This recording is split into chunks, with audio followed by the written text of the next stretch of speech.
Hey, everybody. This is the Alabama Toy Mercs briefing. Brand new program. We're going to go to video instead of just strictly audio. And we've changed up the format quite a bit. There's going to be four of us every episode. And some weeks we will have a guest, some weeks we won't. We'll see how that all plays out. But all of that's going to be video now. We're not going to do audio anymore. And first things first. From all of us here at Alabama Toy Works, I want to say a big, huge thank you to Rick for setting this whole thing up, doing what I'm not capable of doing. And he will be directing this and editing this and doing all of the actual heavy lifting. So a huge shout out and thank you to Rick, who is also one of your contributors every week. You're very welcome, sir. Do what you can. I appreciate it. And I think everybody else is going to as time passes too. So let's give you a rundown of what we're going to do. We're going to have four segments every week: past, present, and future, which means we'll have John Maddox will give us a rundown of a toy line that's either now current or maybe extinct, maybe one that he would have liked to see made, something, based on media from the past, from our childhood. And we'll do Shane on the current stuff, what we can expect to find on the shelves when we go hunting, whether that be online or in your brick and mortars. And Rick is going to take care of the future stuff for product announcements like that. He has a line on a lot of that stuff, and he's with his photography, Toy Picks.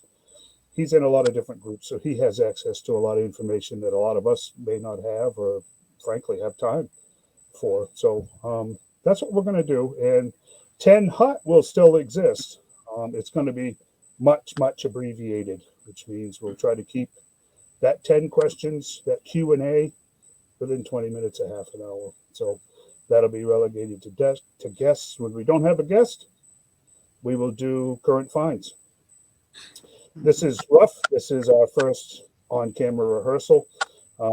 Playing with editing and whatnot. So we're working on timing. If anybody else actually sees this, this is what we're going to do. So let's go to John with his segment, Toys That Defined a Generation. Great title, John. Thanks for sharing tonight. Yeah, thanks for having me. Like I said, yeah, it's going to be a rough go to start off with, but hey, yeah. So. Of course, obviously, we started out as a G.I. Joe group, so it only makes sense to talk G.I. Joe in our first show and probably the next several, because there's a rich history there of G.I. Joe, and it goes all the way back, to 1964, and actually a little bit earlier than that. So what I thought we would start out with maybe just brief history on G.I. Joe. For especially new collectors that may be watching this, a lot of guys that are just getting into it, and also have a plethora of things laid out here to share. So I know one of the biggest things you see on Facebook a lot of times, people posting in groups, hey, what weapon goes with what or who goes with who.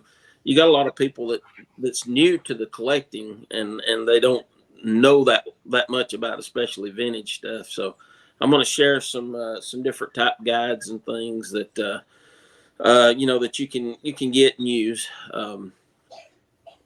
So let's go ahead and start off with a little bit on the history of G.I. Joe. Stan Weston was the guy that originally created the design for G.I. Joe, and he showed it to Donald Levine, who was a Hasbro executive, and this was in 1963. And he contracted it out or licensed it out to Hasbro for $100,000. And, back in 1964, 63, that was a lot of money, $100,000. But it was a big gamble on Hasbro's part.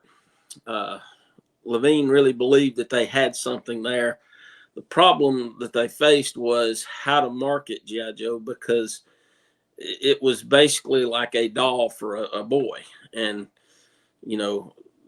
people, especially back in the 60s, were really conservative. I mean, we think people are conservative nowadays, but they were really conservative, and parents were not going to buy dolls for their sons to play with. So they had to come up with something to get their attention, let them know, hey, this is not a doll like a doll a girl would play with. This is something new, something different. So they come up with G.I. Joe, the action figure. And so Hasbro was the first one to coin the phrase action figure. Now, to start off with, it was placed in the doll category because they didn't have any other categories at the time until this. So they come up with action figure, G.I. Joe, America's Fighting Man. That was one of the slogans that they used. And so G.I. Joe ran from 1964 to 1969. They had branches for figures for all four branches of the military: the Army, Marines, Air Force, and the Navy. They started out with the 12-inch G.I. Joe, very highly posable. They made some vehicles. You guys, maybe if you get on eBay and look around, you can see a big yellow. I remember the big yellow Adventure Team helicopter. You had Jeeps. You had other things that they would do. Parachutes. Back in the 60s, space race with U.S. competing with Russia to get to the moon. They had the space capsule and the astronauts and those type things. So it was real interesting. It started out, so they come up with a term. It was a G.I. Joe was a generic term. G.I., of course, for government issue, and then Joe was just sort of a generic term, like the average Joe. And so that's how they come up with G.I. Joe. So I have actually, I don't know if it's one of the very first G.I. Joes, but as you can see here, they had painted hair. This is my fire crew G.I. Joe that I got a while back. Had the painted hair, the trademark scar on the face. I don't know if you guys can see that there or not. And interestingly enough, the scar was put on the face by Hasbro as a means to kind of keep people from stealing their mold, because apparently a figure of the human body cannot be copyrighted. So they put the scar on there to kind of help keep people from doing knockoffs. And actually, there was another little feature that was a mistake. It was an error. They actually, the thumbnail on one of the hands, I can't remember if it's right or left hand, was inverted. So instead of the nail being here, it was on the inside of the thumb. Oddly enough, they did get into a lawsuit with well, I don't know if they actually made it as far as a lawsuit. I can't remember exactly for sure, but I know by that inverted thumbnail, there was another company trying that basically stole their mold, was trying to make G.I. Joe figures out of that mold. And they were able to prove it was their mold because of the inverted thumbnail. So that and the scar was added on purpose. The thumbnail was actually a mistake, but it actually helped benefit them. And I know there's some sources out there on the internet that said the thumbnail was intentional, but when we were at HasCon, my wife and I went to HasCon back in 2017, and Alan Hassenfeld, he got up and gave a little talk on the history of G.I. Joe, and he stated there that the thumbnail was an accident. It was a goof up at the factory. They put the thumbnail on the wrong side, but he did say that it did help keep people from stealing their molds and redoing those. So anyway, G.I. Joe run from 1964 to 1969, and then something was going on that we're all us older guys definitely are aware of. It was the Vietnam War, which was not a very popular war. A lot of protesters and things that they didn't believe the U.S. had any involvement, shouldn't have any involvement in Vietnam, and so it kind of Hasbro kind of wanted to distance themselves from that. So they changed in 1970. They changed G.I. Joe from a military base to an adventure team. So that's become the adventure team. And of course, you have different things that they come up with. Everybody wear the fuzzy hair, fuzzy beard. Actually had a few. This is actually one of the ones that talks. I don't know if you can hear it. Let me see. Okay. I don't know how well that come across, but they had pull string talk. I got another one of the fuzzy headwinds here that actually has the Adventure Team logo on it. So yeah, I do.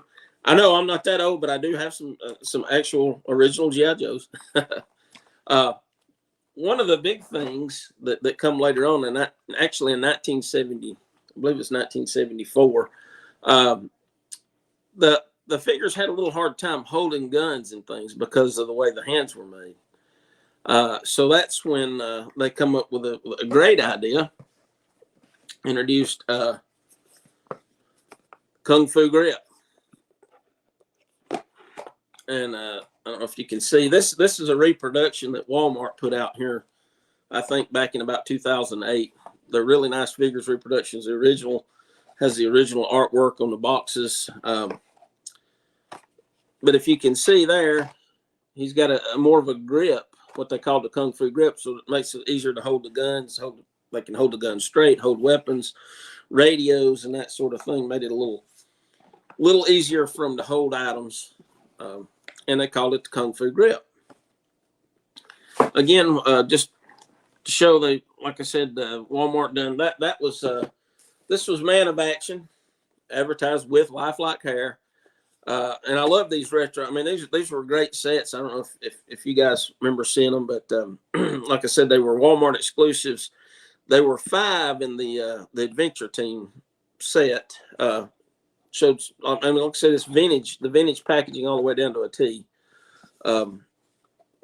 They did also do the 4-figure set of the original GI Joes, the military. So you have like the Action Show Soldier. And like I said, I've got a couple out just to kind of show here, especially for the younger guys who's not really much into the 12-inch. They might find this interesting. The Marine, and like I said, they had the Navy. I mean the Army and the Air Force. And Walmart even actually went as far as to produce for the 4 branches of government. They did produce 4 packs. This one's for the Marines, the dress uniform. So I thought it was really great that they actually did this, kind of a little piece of history. But it was real fascinating. And again, like I said, there were a lot of details. I mean, this is reproductions of the original toys from the 60s. I mean, you see the detail in the pockets and the belts and the laces molded on the shoes. And I don't know if you probably can't see it in the camera, but a lot of good detail went into these action figures. I mean, considering for the time, I mean, we see action figures today. They have a lot of articulation, a lot of detail to them, because a lot of it's done by computers now, and 3D printing and things like that. They can do a lot more. But you guys got to think, back in those days, they were actually molding these things by hand and making them by hand. So I thought they really done an exceptional job on the uniforms and the guns and weapons and things. So anyway, Adventure Team, like I said, it ran in the 70s. And then it kind of fizzled out around 76. And so then they kind of went to a smaller GI Joe, about an 8-inch GI Joe, which I don't have any of those, and had some weird villains like these. They were called the Intruders. They were these kind of ape-looking type men from outer space and that sort of thing. Kind of got a little weird there. And then in 1977, of course, we all know what happened in 1977, Star Wars. And Kenner came out with the 3 3/8 quarter Star Wars action figures. And what made it so different than any action figure from the past was they did vehicles that were more in scale. Millennium Falcon, TIE Fighter, all those things.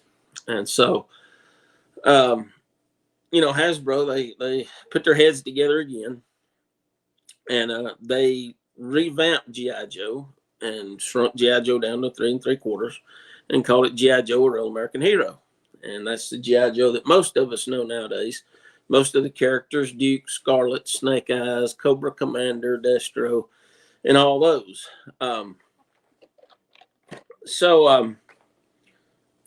Oddly enough, Snake Eyes being a very popular character. He's a fan favorite among a lot of different people. I believe Dave. I believe Snake Eyes one of his favorite characters. Oddly enough, Snake Eyes exists because Hasbro was trying to save money. So when they come out with this concept, they weren't sure, well, is it really going to take off like Star Wars? They weren't sure exactly how it was going to work, if it was going to be as successful. So they had to try to cut cost as much as possible. And so they come up with 13 Joes and 2 Cobras, Cobra Officer and Cobra Trooper. And then later come Cobra Commander as a mail-in. So the thing was, to be able to do the paint apps on the figures, they were trying to cut cost and save money there because, like I said, they didn't know how well they were going to go over. And I'll pull out old Zap here and kind of give you an idea. And I thought I brought in some other vintage Joes, but I did not. But I'll use Zap here for an example. The swivel arm Zap. You notice he's got brown boots, brown harness. His pockets are a different color green. So he's actually got 3 paint apps, because if I take his helmet off, which I'm not going to try to get his helmet off right now, but you can probably see he's got black hair, black eyebrows. So he actually had 3 different paints applied to him. So the more paints they had applied to each figure, the more it cost them. So you had others like Rock and Roll, for example, that had the machine gun straps with the bullets on them. And you had the other Joes that had, each one had their, like Stalker had the camo pattern on him. In order to get more paint apps, instead of just doing 1 or 2 paint apps, and a couple of them do have just 2 paint apps, but like I said, Zap here, you can see actually had 3. In order for them to put more paint apps on the other Joes, they said, well, we're going to take one and just make it solid black. Sort of like I don't know, maybe they were thinking something like Night Ops or something. Well, obviously, if he had a head, they're still going to have to put paint app on his hair. And so that they decided, hey, let's make him a masked figure. So they molded a new head and with the goggles and all, so that you couldn't even see his face. You didn't have to worry about the paint app for his skin tone, his hair color, any of that. He was solid black from head to toe. So that left basically Snake Eyes was a figure that had 0 paint apps. He was molded in black, so there was no paint to put on there. That allowed them to put more paint apps toward the other figures. So Snake Eyes, probably one of the most popular characters in G.I. Joe, was actually created because Hasbro was trying to be cheap and save as much money as they could on these first line of figures. Now, obviously, after 82, the figures come out. They sold so well that, of course, you look at Ace, Airborne, Cover Girl, and some of these others, they had 3, 4, even 5 paint apps on them because, hey, they were making money hand over fist on G.I. Joe at that time. They said, we can go all out now. And they actually new molds. If you notice, you had, I don't know, about 3 for the most of the 13 Joes. You had a head with a beard, one without a beard, and then one that kind of had more like chubbier cheeks. You had the same body on a lot of them. Flash, Grand Slam had the pads, but they tend to reuse the same molds to create those 13. It was just a different combination of basically about 3 or 4 different molds of figures. But like I said, they sold so well that by 1983, all the figures there from their own, up until about 1988, when the line began to fizzle some, and then they started doing repaints, which is where Tiger Force and Python Patrol and all those come from. So, they just went all out. They were making so much money there. They said, hey, we can go all out. They done new molds. Every figure basically was a new sculpt, new mold from that point up until, like I said, until they started doing the repaints in 88. And even beyond that, all the way up through, you did see more from 92. A lot of those figures were just repaints in 93 and in 94 and different things. But starting off, I mean, it was a gamble. Just like the 12-inch G.I. Joe was a gamble for Hasbro. And it also did, by the way, save the company from bankruptcy when they come up with GI Joe. That was the thing that they needed to keep them going. In the same situation when GI Joe fizzled out and they were starting to hurt financially again, American Hero just happened to hit just at the right time. I mean, you say, well, lightning doesn't strike twice, but for Hasbro, basically it did. It struck the same place twice because they hit it big with a 12-inch GI Joe, and then they hit it big again with a 3 3/4. Both times it saved them from bankruptcy. So, just a little background on them, and I think I dug out my Cobra Commanders here just for like I said, this is for a lot of newer guys that you see terms, and I see people all the time ask, well, what's a Mickey Mouse Cobra Commander, or what's this and what's that? And so, like, I don't know if you can really see it here. My lighting's, I guess I could turn my light on. Let me see here. I don't know. You guys see it any better? I don't know. Anyway, if you can see it there, the Cobra looks like it's got mouse ears, like it's wearing a Mickey Mouse hat. Right. So the first one that come out was designed like that, and they said, well, it looks more like a mouse than a Cobra. So that's when, of course, they changed the logo and to the regular Cobra logo. And that's a side-by-side comparison. I can't tell if I'm getting them in there. You guys will have to tell me. So that's the difference. That's what a Mickey Mouse Cobra Commander, when you hear somebody refer to Mickey Mouse Cobra Commander, that's what they're talking about. They're talking about the logo. And probably later on one of our episodes, we'll actually maybe take one episode and dedicate it to variants, because with G.I. Joe, just like with Star Wars, there are a lot of variants, a lot of paint app differences, a lot of things that make up variants. But for right now, so how are we doing on time? 22 minutes? Okay. 20 minutes in. Okay. All right. So I got about 10 more minutes then? Sure. All right. So let me get these all put back in here. Okay. So again, for new collectors that are looking, and I see this posted on Facebook and other groups a lot, is people trying to figure out, like I said, what weapon goes with what. Can anybody identify this weapon or this and so on? There's a number of guides out there, and I've collected just about every kind of guide you can think of pertaining to G.I. Joe. A handy one for if you're looking into 12-inch and really this one I picked up, I think at Books A Million here a few years back. It's just a pocket-sized G.I. Joe field guide, and it has a lot of detailed pictures. If I can line my camera up here of some of the vintage G.I. Joes. But it does actually cover, and it don't show all, but it does cover, I do believe, it does include some photos of some of the real American Hero. It's a pretty neat little pocket guide to have. I do have and this is a complete encyclopedia to G.I. Joe, which covers from 1964 to 1997. It's a pretty good book also. As you see, it's got a lot of pictures and details. It's got of course, the price guide in it is outdated now because this book came out several years ago. But it's another good little guide. I think his name's pronounced James Desimon. I don't know. You guys probably heard of him.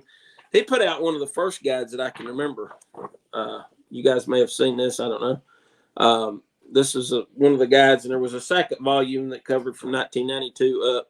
But he had, and I've actually tore it apart because I put it in sleeves inside of a binder. But he kind of laid out each figure with accessories. There's no indication of variants or anything in it. That's why a lot of people prefer not to use it.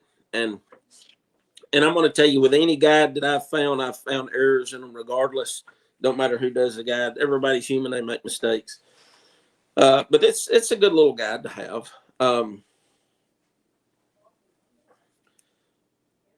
this was actually put out. I have volume 2 and volume 3. This is a pretty neat guide that covers some of the later years, 1995 to 2003. Volume 2's from 2004 to 2006. I don't have volume 1. Volume 1 actually covered international G.I. Joe figures, which was not covered in this Desmond guide. Also, another big one, and this is the one that's a highly sought after guide. This is the second edition here. They've actually put out 3 editions to it. And it amazed me to see that this book or these all 3 editions are going for well over $100 now on eBay. But it's a great book because not only does it give details about the figures, and it goes by year, but it also does include vehicles, which is really neat. And it shows a lot. It'll show the most commonly lost parts and things like that. So this covers the original 82 to 94. You have other guides. These are pretty good guides. These guides here cover the 25th anniversary style, and I've got four of those. And some revisions to them, and I think there might be a 5th one out because it doesn't quite cover every single one of them. But again, it goes into detail and shows a lot of the accessories and things for them. If you can see that in the picture there. So this is another good guide. You can get these. Actually, I think Big Bad Toy Store still has a couple of these in stock. I don't have all the volumes, but you can get them for real cheap. I mean, the cover price on them was $20, but they're well worth it. If you're into keeping up with those basically the 4-inch Joes is what those are called, the 25th style. A lot of people refer to them as 25th style, but and another guy, James Desmond, that done these. He also put out a book which I really thought was pretty cool. It's just a loose bound book, but it's got all the file cards for. He just made photocopies of all the file cards for all the original characters from 82 to 94. So this is a good guide to have if you want to see the file cards. A question I see a lot of times is a vintage G.I. Joe figure complete if it does not have its file card? Some people say yes. Some people say no. Personally, myself, I think it needs the file card because it says it's on there to clip and save. So in my mind, they're complete when they have the file card. But I'm not saying, hey, that's the way it's got to be. Each person's got to make up their own mind. If you feel it's complete, as long as it's got its accessories and you don't necessarily have the file card, hey, that's up to you. Each person has their own way of doing it, and I just encourage people that's watching this video, and this is something I can't stress enough, and I know Dave's talked about this in some of the tent huts before. When you got especially new collectors coming in and they're asking questions, look at it like they're brand new and they know nothing about it. Don't treat them like they should know all this stuff and just bash them over the head because they don't know it or because they don't have the same opinion you have. Show some common courtesy and try to be a help to them instead of trying to just put them down or make them feel bad because, hey, what we're after is to get younger people into the hobby so the hobby doesn't die, because us older guys, we're eventually going to go away. We're not going to be around forever. So we want to get new people into it, and these new people, they didn't grow up with it. They don't know all the characters. They don't know all the vehicles and accessories and all that. So you got to keep that in mind. So I encourage people watching this video, just think about that before you start typing. Say, hey, maybe this person don't know, and I'll admit there are some on there that kind of throw out, hey, what do you think this is worth and all, and sometimes you can kind of tell they're just fishing, but for the most part, a lot of the posts I see like that, people are generally just wanting to know, and either scroll on by, keep going, or give them a good honest answer, but try to go easy on them. Yeah, that's great advice, John. That's really good advice, and that's an awesome piece. That's some fantastic information there.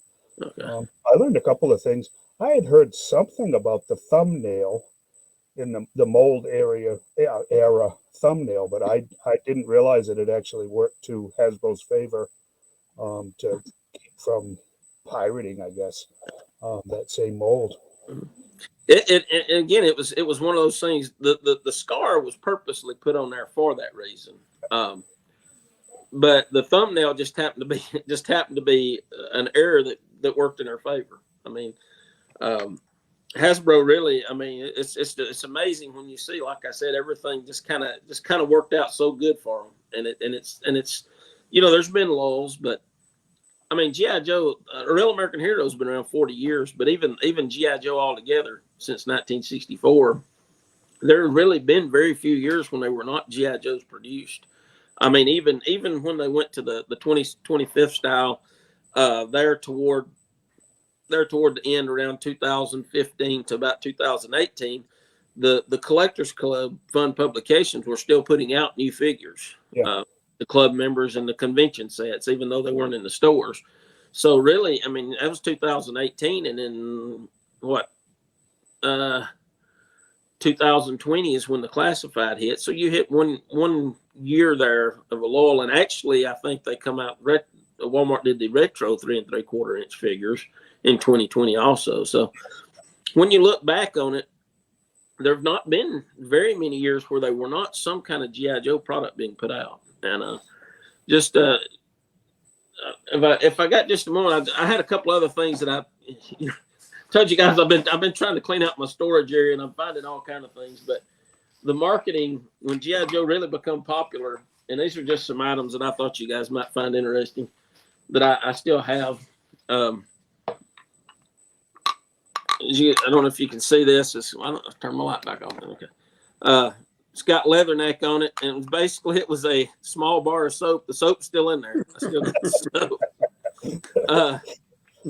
You had bandages, and actually I got to looking, and there is one single bandage still left in there. I don't know if you can see, but you can see like the G.I. Joe logo when you press against it. Sergeant Slaughter shampoo. Marketing, man. A G.I. Joe actual toothbrush, a carry toothbrush, in a holder. And yes, I used a toothbrush when I was a kid. It helped me brush my teeth. It was a good thing. But it just fastened together like that, and you had a toothbrush that you could carry around. And then one of my favorites, you had the Flint bubble bath. And you just pop his head off and pour out the bubble bath. So. But these are some interesting. I found these when I was digging around up there. I said, "Oh, I totally forgot I even had them." And I still got them. The shampoo, as you can see, is kind of, there was still some shampoo left in there. It's kind of dried up. So very cool. But I'm going to try to see if I can clean that bottle out, maybe somehow without damaging it. But yeah, I mean, around 1980, 84, and 85 I would say, was probably G.I. Joe's A Real American Hero's peak, when there were all kind of marketing things going on there. And you had the comic, you had the cartoons, and it was a real interesting time, a great time. It was. Yeah, it actually was. I would agree with you. That was definitely the heyday. I'm going to sew you up with a bad joke, and we'll see how many get it. Do you keep all of that stuff in a little bitty ditty bag? No, I got to get a little itty bitty ditty bag. Put that in. But you might get that, especially if you went to the theaters and saw the movie this past summer. That was actually one of the first 3 or so lines from Sergeant Slaughter. And it was very good, John. And of course, somebody asked on another group, "Who's your favorite wrestler?" Of course, I had to put Sergeant Slaughter. Sure. Because he was G.I. Joe, and I never will forget the one episode where he was being held prisoner in the Terrordrome, and he actually took his thumbnail to unscrew the screws in the door latch to get it off. And I was like, man, he's tough. I can't nobody outdo Sergeant Slaughter. That's awesome. No, that's an awesome job, John. Actually, you are, if anything, you're a minute heavy. Just to give you a reference, because I went about 3.5 minutes in the opening. So no, it was a great job. Now you know what a half an hour of talking looks like, because a lot of people don't. No, you did a fantastic job. I saw your wife's post today, and I see that you do sermons. So you got a general idea, but even this is different because there's no real feedback. Right. So yeah, you did a great job. Thanks. Yeah, Thanks very much. It's a little different when you're talking to a camera and you don't have Yeah. you don't make eye contact. It's a lot easier when you make eye contact with people. And as a compliment, you're doing a great job staying focused on where your camera is, because you didn't actually break eye contact with the audience at all. So that was a great job. I'll do enough of that for everybody. Me too. It happens. So let's jump on to. I'll ad lib this. This next segment is current, or present, I guess was the verbiage we were going to use, and that is our fearless leader, Indiana Shane. And Raiders are the last toy aisle. There you go. Those toy aisles have been slim pickings there lately. He's the Indiana Jones of toy hunting. There you go, bud. Yeah. Go ahead. What you got? All right. Well, I reckon I'm going to cover what you can find in stores right now and what you can look to see coming up. So pretty much right now in Walmarts and Targets, you'll be able to find Zorana, Dusty, and the Crimson Guards, supposedly. But not likely. But I've found Zorana and Dusty so far. And released yesterday, actually, the official release date was Tiger Force Duke with the Ram. And some people have found him already. And we've had one guy in our group find one that was packaged with not a Duke and a Ram. So that's pretty rough there for him. Sorry about that, Dan Strickland. Yeah. And then February 28th, you should be able to start finding bazookas, the Hondos, and the Python Patrol officers, the Tiger Force figures there. And those are some really nice looking figures from what I've seen. I've actually got, like I was telling guys earlier, I pulled out Outback earlier today, and he is pretty sweet figure. So, yeah, you can find him also, and the Vipers and Bats. They're in abundance right now. Some places I seen the other day had at least 30 Bats and Vipers on the shelves. Coming March 31st, Crimson Bat, Marauder Barbecue, and Falcon and Cover Girl. Those are some figures you'll be able to find March 31st. And pretty much just going to cover Joe's stuff this week. Next week, I'm going to hit the Masters of the Universe, Revelations, and the Origin line. But those figures are pretty nice. The Zorana, a lot of people are talking about having problems with her right now and her arm popping off. Yeah. But Really? not seen, mine didn't do that. It's pretty good shape. Dusty is a nice figure. I've not unboxed him yet. I'm a little behind on unboxing my figures that I'm displaying. But that's pretty much all that you can look for on G.I. Joe right now. I've been hearing that people are starting to get their Sky Strikers in. And seen some pictures on that, and they're really good looking figures, and the Sky Striker is amazing. Of course, it looks awesome, and I didn't buy one. Yeah, and then if you've been hearing any rumors about the next HasLab, Dragonfly is not in the works from what I'm reading. But histank.com is doing a poll where they're polling the people on the page on what they would like for the next HasLab. And for y'all to know, they actually predicted His Tank with their poll. So I don't know if Hasbro's going to follow up on them and go with what they get their polls on. But I'm kind of looking for a Warthog. I don't know about you guys, what you'd be looking for on the next HasLab. Maybe a Marauder or something like that. I don't know. But that's pretty much all I've got for what you can find in stores today and in the near future, G.I. Joe wise. Yep. So what do you guys think about the HasLab project? Are we at 3 3/4, or are we at classified scale? No, this is going to be classified. The next HasLab is going to be another classified. I can, boy, a warthog, Yeah. man. I mean, mean, slaughter is crazy right now. Everybody's going crazy for that figure. So Mhm. I'm thinking, yeah, maybe. Mhm. It's comparable in size to a his tank. And, I mean, even, what got me thinking about the Warthog is, we've got the Marauder barbecue coming out. And why not have Marauder figures to go along with the Warthog and Slaughter? I'm channeling. Any idea? I'm gonna show some stuff here too. Any, I mean, looking at this. This isn't the Slaughter's Marauders Mauler. Most of you would recognize it as the original, Mm-hmm. but this would have to be bigger than the Hiss and classified, wouldn't it? Well, yeah. it's pretty close to size, but I mean, it's a little bigger, but I mean, it's comparable, but holy cow, that would. I mean, yeah. I'd But think about a Right. dragonfly. I The know, dragonfly too, would be the same way. It would be massive. I have to be honest with you. I just could not. We were not in a position to have $300 sitting in limbo for a year plus.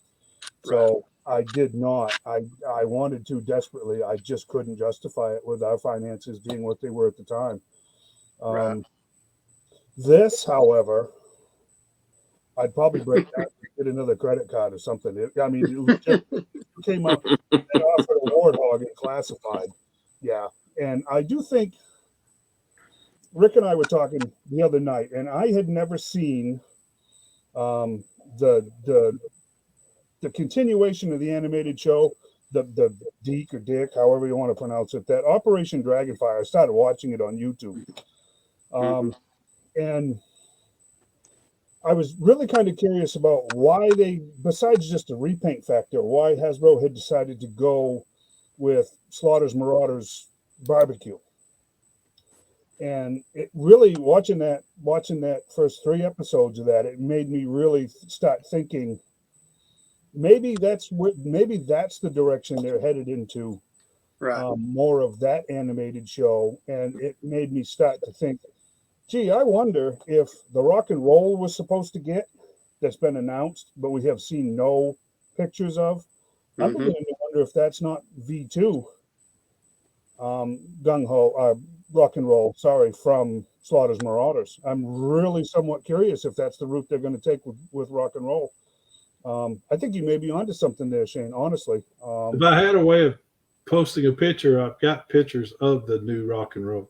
oh Yeah, it's going to be the green version, I do believe. Okay, he's in a modern kind of shirt. Right.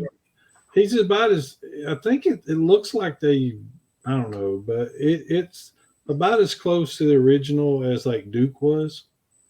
You can look at it and go, it looks like Duke, but there's been some changes. To me, he's a mix of the original and the version 2. Well, he just has like modern clothing on with a few added stuff, but he looks very impressive. Yes, I always liked rock and roll. So, what the thing about the Marauders, y'all know that because Future's my thing. They've changed them to Mad Marauders. They're not Slaughter's Marauders anymore. Yep. Really. So I don't know if it's because of the copyright stuff there, trademarking and all that kind of stuff. So interesting. Hey, that's a good thing to kick around. I mean, that's a good call there, Shane, for content, because there's going to be some slower weeks.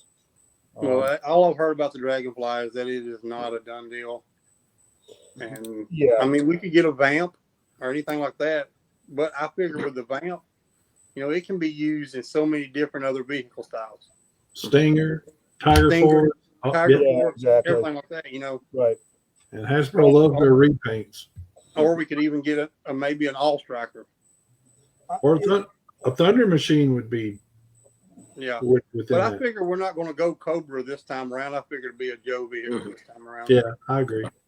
I will say this: if we get a Vamp, and they actually do with the Hiss, and they put a trailer hitch on the back of that thing, you have to have the MMS as a tier. Oh yeah. Oh yeah. Because the ASP being absent from that His Tank campaign, I would have had no choice but to buy it if that was thrown in there. If that trailer hitch was actually functional, you know what I mean by that. I would have had no choice but to go in on that. Well, everybody was looking for something like that with that next level. I remember watching that Cobra Commander. It was better to save it for a Stinger. Right. Well, you know what? Exactly. And maybe that's it. The price point on the Stinger would be lower, especially if it's a repaint of a Vamp. Right. But we would need at least the MMS for a Vamp in one of the tiers if they're going to put a trailer hitch on it. We just got to. And if they gave you a Stinger, you could get the ASAP for it to be haul. So I mean, you're talking about money right there. Just exactly. It's waiting to be spent. That's why I was figuring, we're going to get probably in the HasLab something that isn't going to be another mold, can be used anywhere. Yeah, right. I think wish is a Warthog. Oh, yeah, that would be awesome. And I think the Asp is not much bigger than probably a Ram, so I would not be surprised if we didn't see it as a targeted exclusive.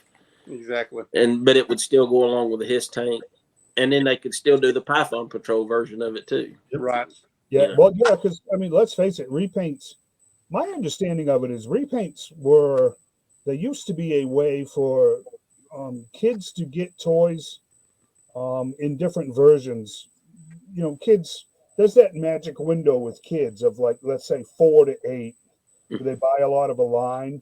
Well, there are characters and vehicles that come and go in 4 years' time.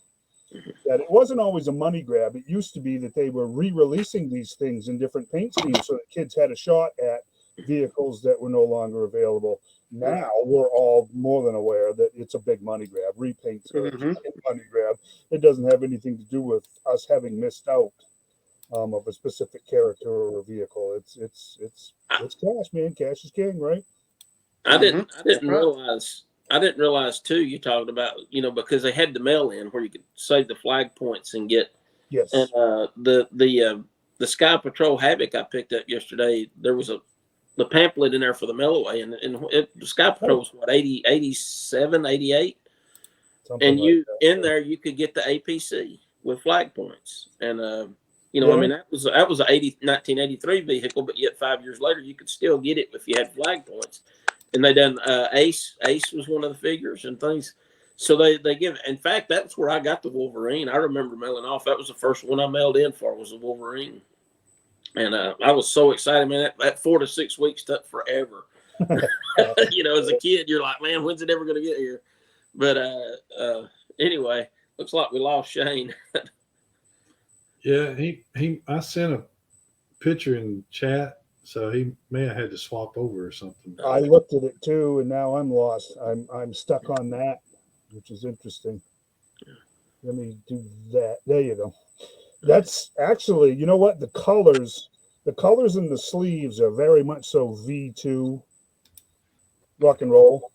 Yeah, the tan, Yeah, and because it doesn't have the hat, but the square top hat. But I like that figure very much. Like I said, I've always liked Gung Ho anyway. Why do I keep saying Gung Ho? Because I like Gung Ho too, but I've always really liked rock and roll. So yeah, I think it's close enough to the OG that people will dig it. So yeah, well, exactly. There he is. Sure, duck out on your segment. It's still your segment. Don't hit buttons. Note to self: don't hit buttons on the phone. I did the same thing. I just managed to stay. I do have one question while we're still on Shane's segment. I know you said you talk Master Universe next week, but I just kind of like a sneak preview. Can I still go out and find a Masterverse Skelegod? Of course. You need some? We've got. Where do you not find them? We've got like 50, not on clearance. At my local Walmart. They'll go on clearance when the Snake Eyes movie figures go on clearance, apparently. Oh, so you mean never, huh? I think the Baroness and Lady J's are kind of taking over, though. Oh, man. They are. Yeah, and we've still got 3 waves of those retro carded figures that's supposed to be released. I don't know if we're ever going to see them.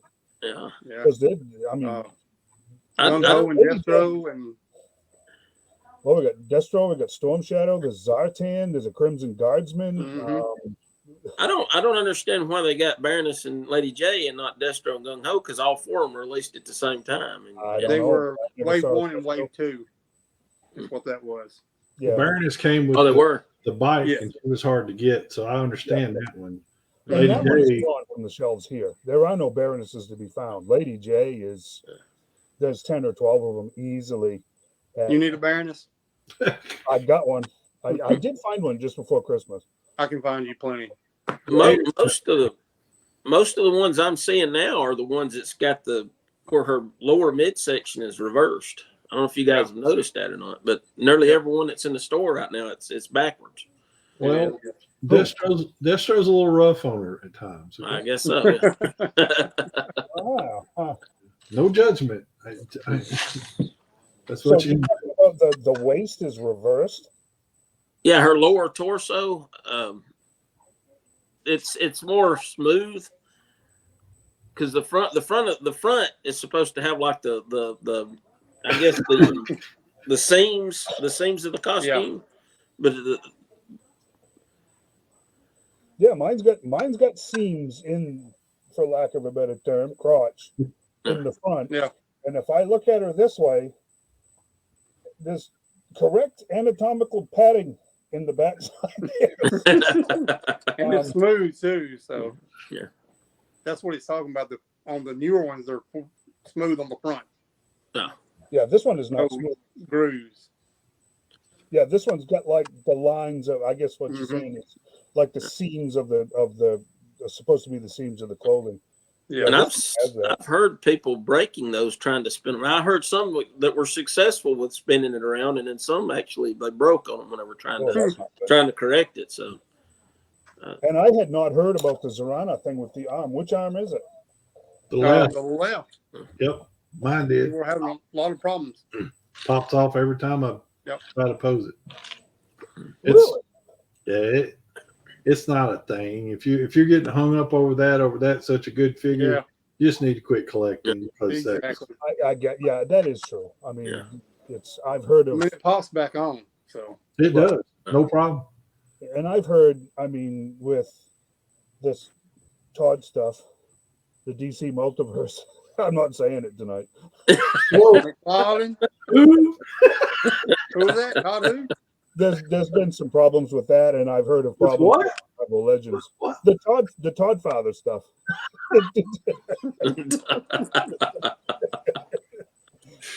But yeah, I mean, you're right. I mean, if unless it's broken,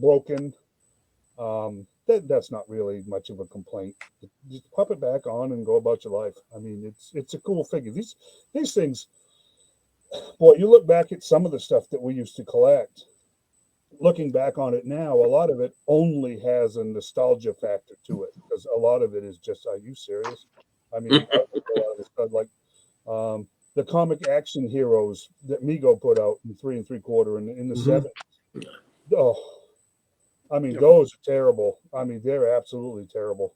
But man, we loved them. And Well, most of the people complaining about the arm popping off are the same crybabies that are not wanting to help these new people learn what's going on. exactly. Yeah, exactly. I mean, so you take that with a grain of salt on them folks. Yeah, for sure. I've collected NECA figures for years. Yep. So to spend $30 for an action figure and have it break right out of the box, Oh yeah. and then have NECA remind you that they don't make action figures, they don't make right. toys, they make miniature statue kind of thing. Right. And all that. Right. So it's kind of like we should all be more like Shane and just don't take them out of the box. Hey, look, man. He's out of the box. Oh my God! Wait a minute. He's got 2 of those. You got 2 of those, don't you? Yeah. I do. Yeah, see, coming to join you, Elizabeth. Shane, open Got quite a few open there, Rick. Well, I have a lot of. I mean, I try to buy one to open to shoot and one to store. Yeah, Right. sometimes I do that. Because one most of the time they're putting totes and everything else. But it's something about having those crispy, minty figures that are never opened out of the box. Well, I kind of look at it as people say, "Oh, you're just going to sell it in the future." No, I'm going to pass it on to my grandson. Yeah, right. Or my granddaughter. And if they want to open them, that would be for them, You might want to just clarify there, Rick. When you say shoot, you mean with a camera for people that don't know you're a photographer. I'm sure they're sitting there thinking, "Why is he shooting his brand new G.I. Joes?" Well, it's Rick, so that depends on who you ask. How well they know me. Wonder if the run his arm popped off. They shot it off. Right. Yeah. I shoot plastic. There you go. Sometimes they have a pulse, sometimes they don't. But mostly plastic. Nice. Just for reference, you are at about, believe it or not, like 21 minutes. So that'll give you a good reference, Shane. That let's take over John's. yeah. But,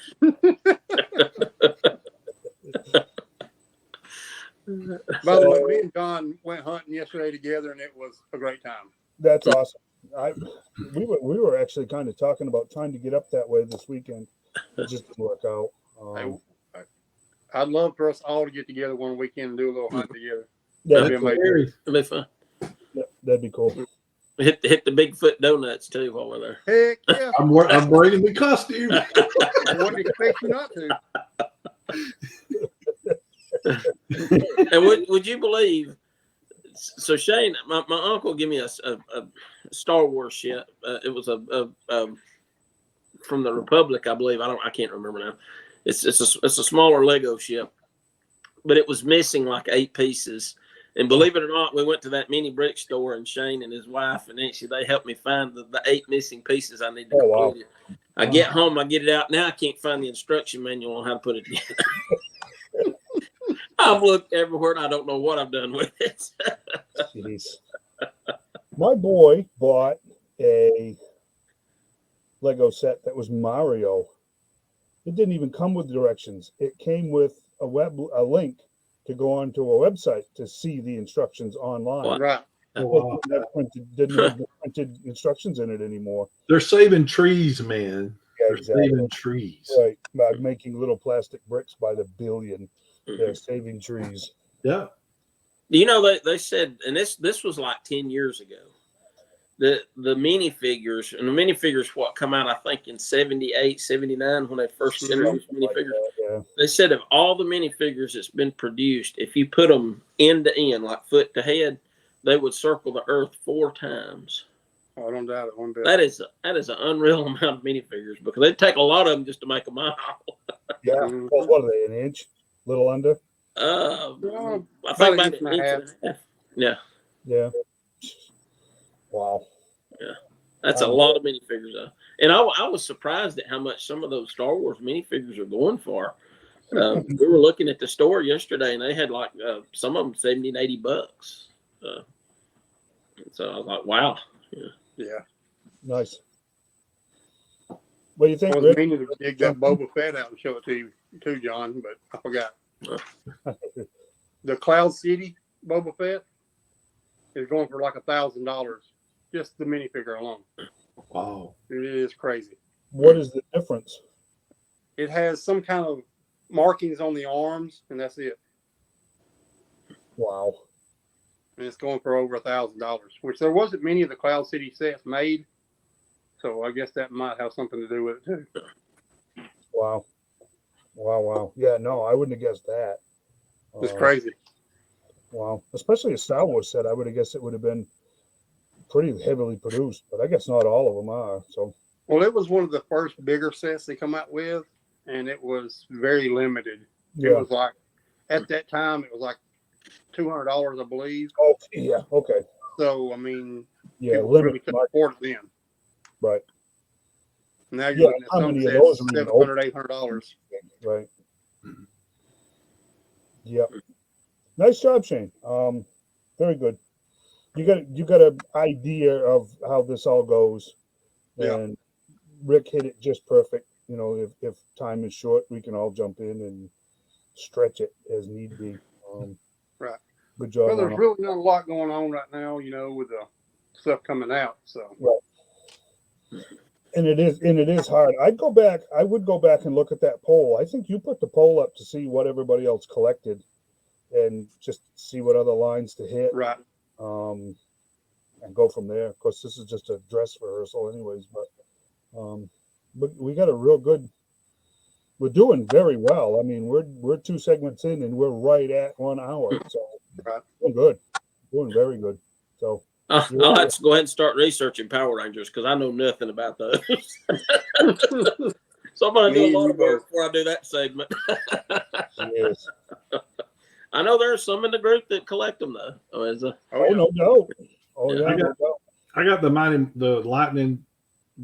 lightning collection, Hasbro. I got the Mighty Morphin ones, but after that, I didn't want none of the rest, So, but yeah, they keep making them. The unmasked head sculpts are pretty good for swapping out with classified figures. Oh yeah. Yeah. Huh. Cool. You ready to jump, Rick? Yeah, I reckon so. All right. Let's get on it. First of all, is this showing up here? It is. Shane dropped this off yesterday, and I don't know why he gave it to me, and then he gave me this. I don't know why, and stuff. He thinks he's got me figured out and everything. So I'm getting this art stuff. And then a while back, John gave me this. Oh, that's nice. Which is freaking awesome. And I'm actually trying to locate like little frames or something for this one. Now I got another one. Thank you, Shane. You're welcome. I wouldn't know actually, why I would think of Jason when I think of you. Yeah, I don't know either. Or Sasquatch. Yeah. So, anyways, we'll get in my segment here. As Shane talked about, we got stuff coming out really, really quick, with the Crimson Bats coming out and the Cover Girl, which I'm really looking forward to that Cover Girl figure. And like I said, they changed the Marauders to the Mad Marauders for some reason, and they redid the barbecue, and he looks pretty good that way. And I'm really looking forward to the original white T-shirt Outback. That and Falcon. I've got like 4 pictures in my head for Falcon already, and those will all be out pretty quick. But still, to me, Shipwreck coming out later in the year is. I think he's going to be a huge seller. The original red jersey Bazooka, I think, is going to just be another huge seller. Yep. I wish they would have done Alpine to go with him because their little bromance and friendship was just one for the ages, man. It was. And then they're coming out with Torpedo. Nice. Torpedo was always a popular character. So, and then like we was talking about that rock and roll, I think it looks really, really good. It's like a modern take on just a plain old green, which John was talking about, how they just kind of did things with a few colors and use the same body sculpts and stuff like that, which worked for the time. Great, obviously.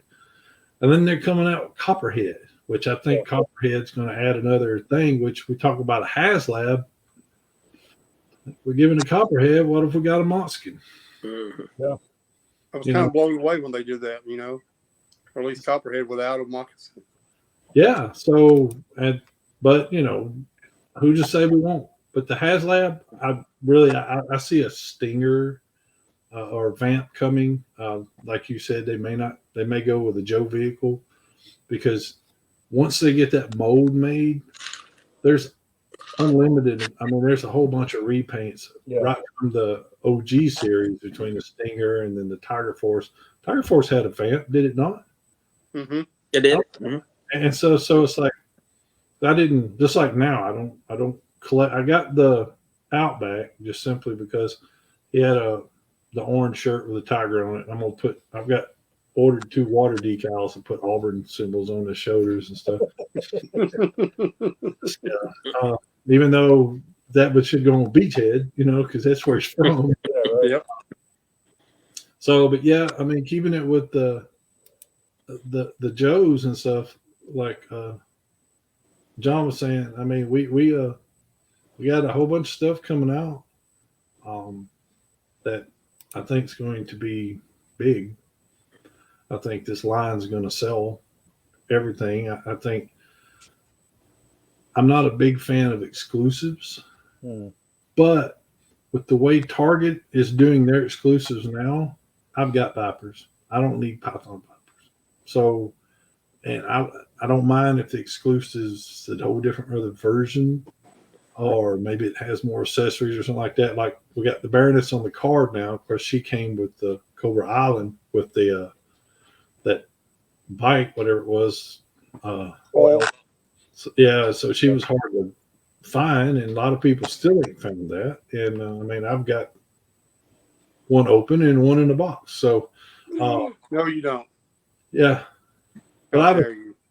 I know. Ain't my fault. That's those blasted things. I already got one. Why didn't you send this before I paid $60? That used to be the thing when I was actually taking pictures for them, or I guess you could say for them, since they used to send me a check.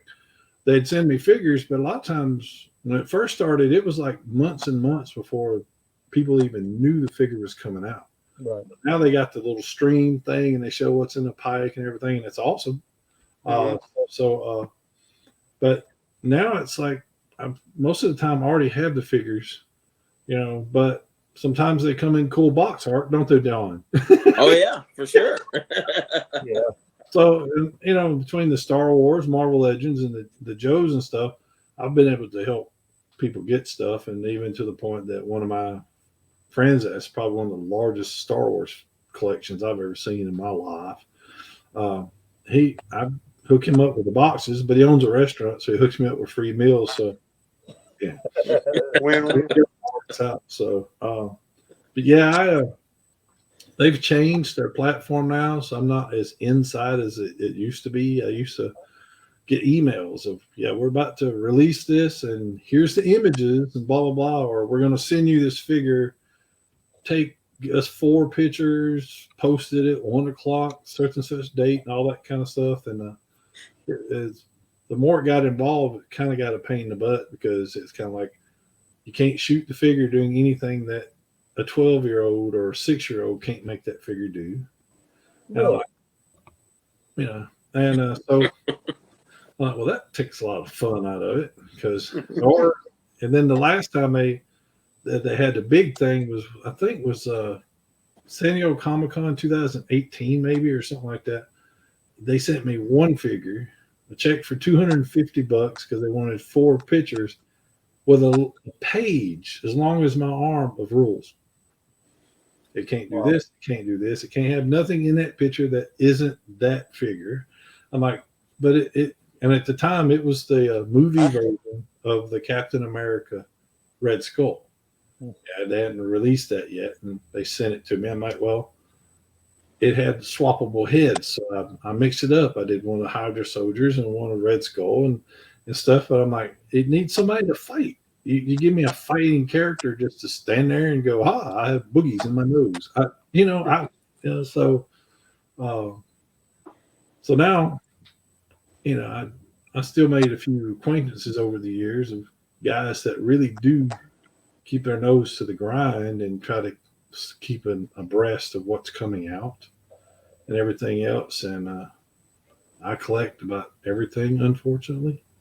Because it's plastic crack, and I'm addicted. And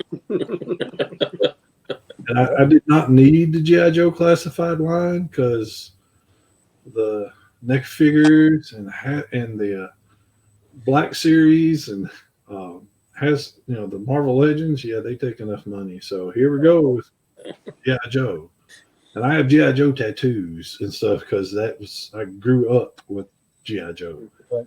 and stuff. So I had comics and everything else, but I don't even have a Jason Voorhees tattoo, but I've got a Cobra and I've got a Rasakage tattoo right on my arm. So you probably can't see it because it's been there so long. It's faded. So, you know, and the Cobra on the inside, it because that's been part of my identity for a whole lot of years. So, and I think they're doing I like the 25th line and everything else and the 50th and all that, but they was so hard to find. Yeah, it was tough. That got me acquainted with a lot of great guys all over the face of this planet just trying to find toys. So I talked to a few of them over the past week and told them that we're going to start doing this webcast, and that would be my primary duties is trying to figure out future stuff and everything else. And then they all like, well, make sure you verify it because you don't want to be Viper Island. I'm like, okay, I know. I read that. I'm like, I think his heart's in a good place. Just if you're wrong, people are going to call you out all the time. Yeah. No one cares your reasonings or anything like that. They treat you like or especially like him, they treat him like he meant to mislead you. I'm like, no, Yeah. he heard a rumor, maybe from a few people he thought knew what they were talking about, and he said, hey, this is this, you know. So kind of like the media and the news and everything, they're more worried about being the first one to post the story before they even verify if it happened or true or not. So, you know, I'm not going to do that if I can't really verify, you know, stuff. So, you know, if I get official sources and all that stuff, and eventually I'm going to figure out how to put pictures on this bad boy, because I've been nice to throw up that picture of that rock and roll and go, oh yeah, there it is, you know. So, but it's about all the Joes that's coming out next year. Marvel Legends has got a bunch coming out. It's hard to nail down what's what, and they've not released a lot. And I'm still waiting on my Super 7. I'm not big on those long pre-orders. Yeah. I ordered the Hiss, and I think it'll be worth waiting for. But Super 7s said they would release in November 2022. That's January. When I asked, they said it was in production. So I'm like, okay, you're tied up $300 worth of money.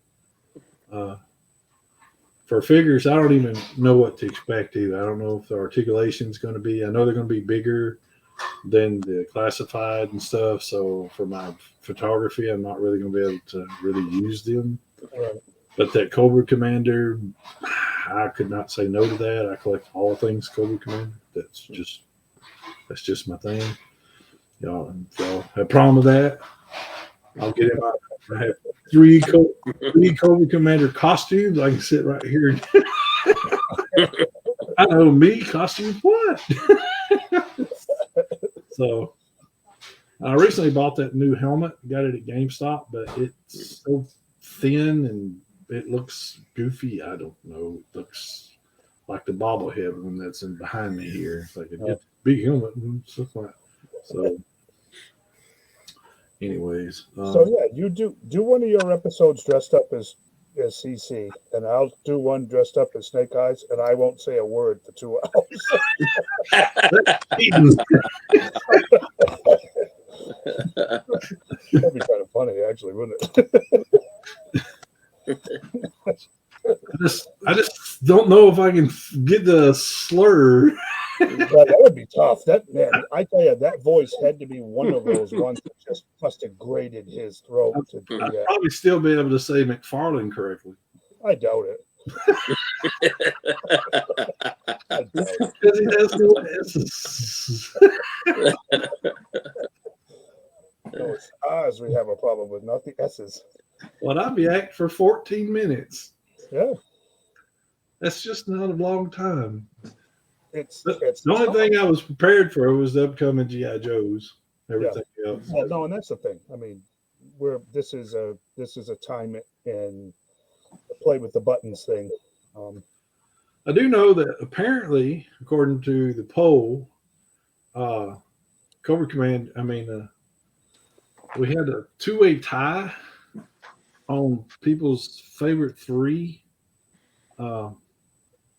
for when I asked their favorite three things. Of the line when John wasn't voting for everything. I still only voted for 3. I promise. Yeah, Shane caught you. Shane caught you. So we got apparently by right now, Serpentor, Sergeant Slaughter, and the Bats are all at 12% of the vote. Wow. And next thing is like Spirits at 11%, which was a popular thing, but that's nothing else even close after that. So Storm Shadow only made it up to 6 out of 9 for 7. I was surprised about the bat being third. Yeah, it's a cool figure, but it's not in the same league as Serpentor. It's an army builder. But what limited the problem with Serpentor was it was so much expensive. And we got So, a lot of guys that are waiting for theirs. Kind of stuff. I almost didn't put it on the list because that would be like putting the his tank on there. Like, well, not everybody could afford it. You know, It was hard, yeah. It was one of my 3, but it was mainly because of the air chariot. Yeah. Oh, I mean, the air chariot's what sold me on it. Yeah, it's awesome. I mean, it was really, I was impressed with it. Yeah, it triggered my project where I dug out the vintage and the 25th and then the classified and shot them all together. And I had to do, I mean, I've got the air chariots, I had to do them back. And it's, I mean, that's as it should be. Things have gotten much better, you know.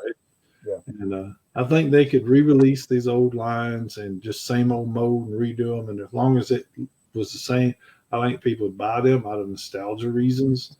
But you know, we grew up, so they had to grow up. So you know, and yeah, I was kind of shocked at you know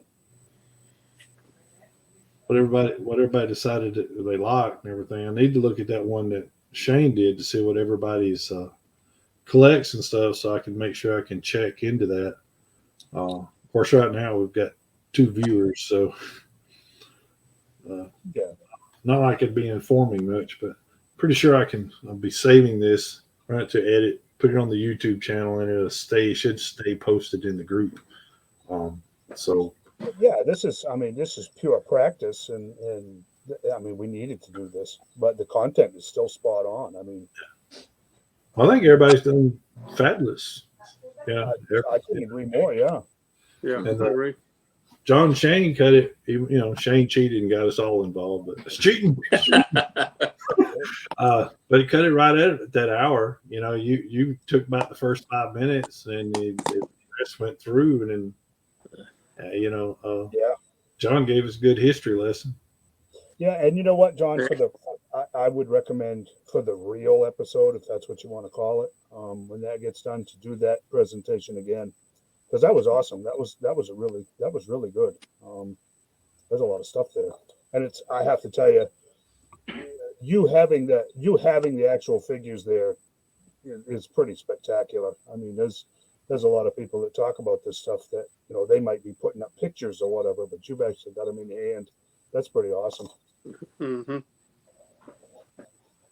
Nice. Yeah. So I learned something because I thought the Mickey Mouse Cobra Commander was only part of the Sears exclusive. I didn't know it was ever even part of a regular release, and then they had to do a running change. So that was new on me.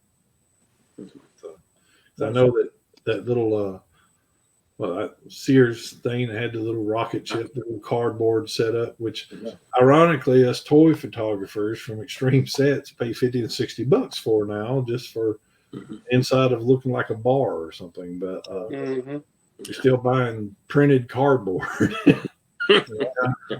So I mean, that's what it is, and it's not too great to take pictures of either. But I have that little rocket ship piece to that, but the rest of that's been long gone. Yeah. You know, and that's got like 3 or 4 heavy creases in it where it's been dropped stuff on and everything. But I remember buying that and stuff. But when I did that comparison thing about it, I realized that some of the figures I haven't seen in years, and they're probably hidden and buried, or I probably dug them out for a picture years ago, and then I didn't put them back where I had to keep the regulars, so ain't no telling what work they went into, because I have a storage building full of 33-gallon totes that are full of G.I. Joe stuff. Nice. You know, it's like a 10 by 20, and you literally have to squeeze in the middle of it, and it's just toys, you know. So whoever inherits that, my kids already tell you they kind of dread it, because one, it's dad's stuff, and they're like, but it's so much of it. It's like, yeah. Yeah. Let them know I'll help them out. Right now, because what now is, it's like when we're talking stuff, I found it's like it's talking about Star Wars. You know, the Rebel spaceship, the big one that was the carrier that had the little. I forgot I even had one. And I'm like, where did this come from? So I mean, I'm stuff in I need to find somebody in here. We need somebody that does cards. I've got sports cards. I've got all kind of cards. I've probably got Elon Musk's share of money in cards, but it's like me too. A lot of them I know are sports cards from the 90s, and they're practically useless or worthless because the 90s produced a bunch of stuff. But I've got some old cards and stuff. Even the old cards that you just like, there were like 3 of them that hang up on the shelf next to the G.I. Joe figures, and it was the art from the packaging on G.I. Joe, and then have on the back side, it'd have their pretty much the file card. Found all them, and I'm like, oh, these are awesome, you know. So but cool. Yeah, it was a walk down memory lane trying to find them vintage Joes that I still didn't find, but I got tired of being attacked by 8-legged creatures that so I'm like, I got to take a break. So plus I'm an old man that's had 4 back surgeries, so those 33-gallon totes full of action figures, they can weigh a little bit. So yeah, I've had 4 too, and I'm working on more, so I can sympathize. Yeah, but and now I'm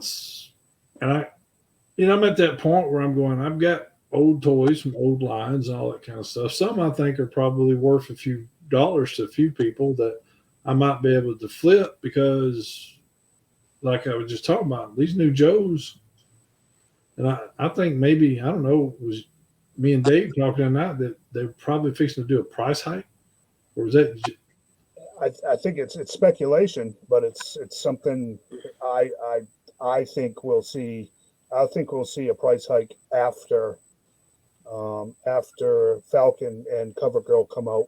I think they'll hold the price for those second quarter or the third later. Yeah, I think it'd be second quarter. I wouldn't be surprised if we go to $30 a figure. I mean, that's what, over the life of these, that's another $10 on these figures. Pretty much, yeah.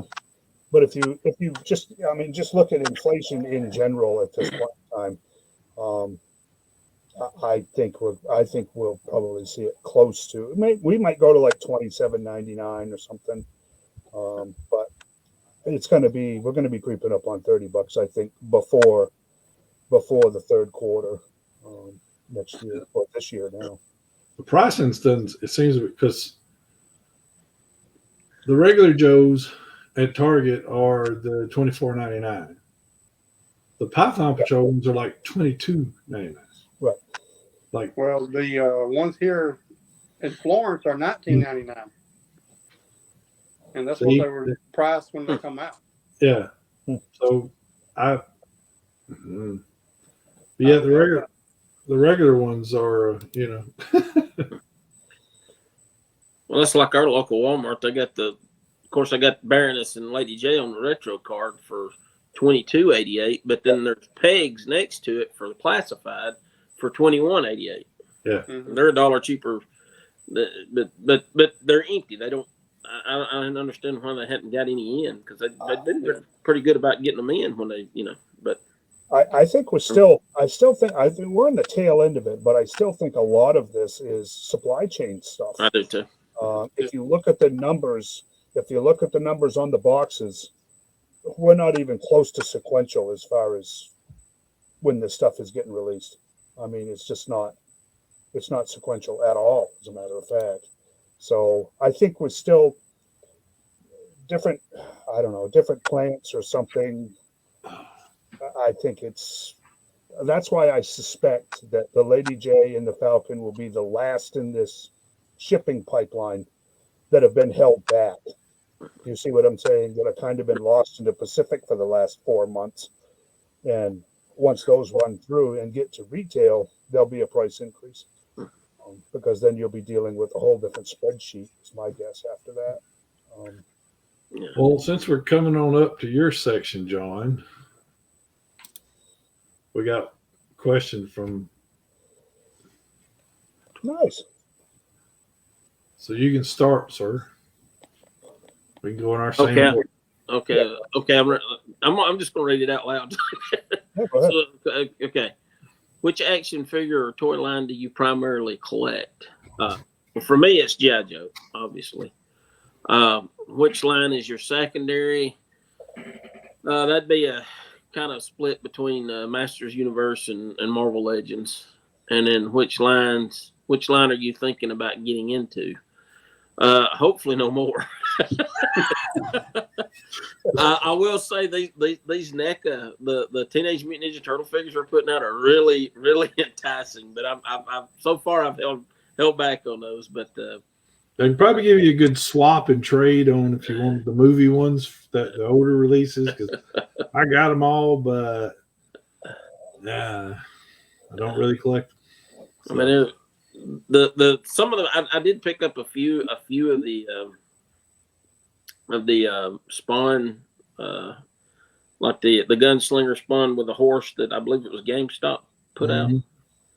I picked it up, the She Spawn and a couple of the others that I thought were really cool looking, but I didn't.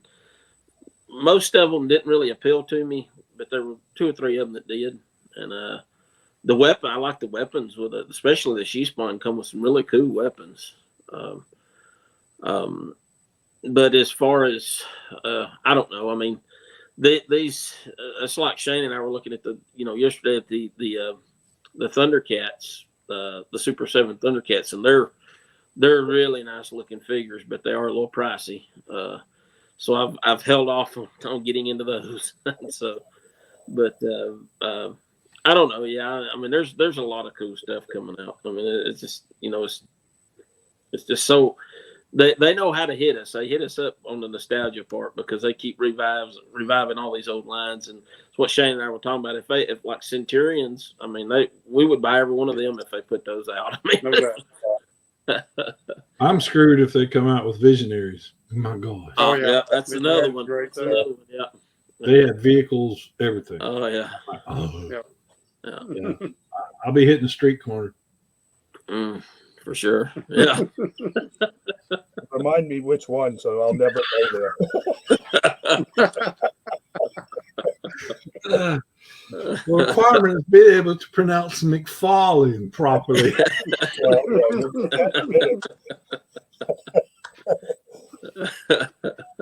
Who else wants to answer this question?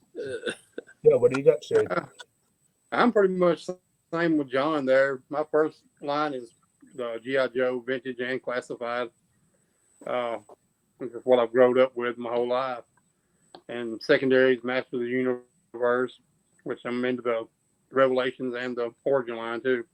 And also third, I don't want a third. Can't afford a third. Yeah. But if something comes out, probably so.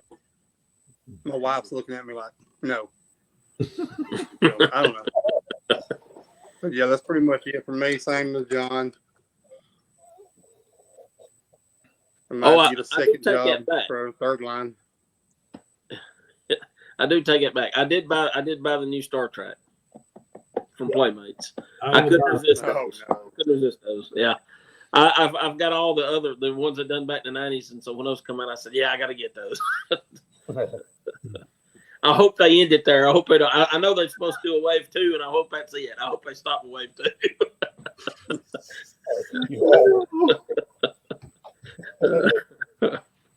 What you got, Rick?